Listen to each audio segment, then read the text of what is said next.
This is way shorter than the desired length. It's not, but here, let me show you. Here's my guide.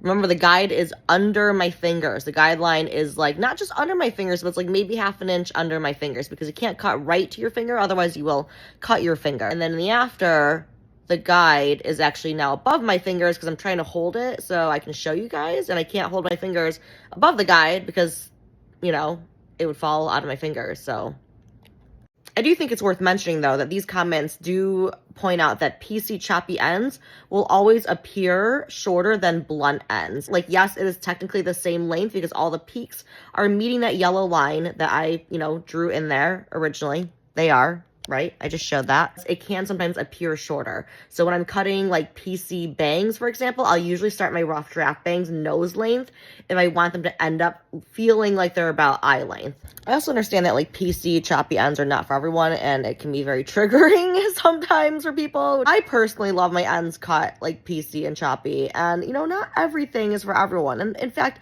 nothing is for everyone. That's why I think it's so important to go out there and learn as many different techniques as you can, and not just the techniques, but the why behind the techniques, so that you have a robust toolbox to handle any situation behind the chair.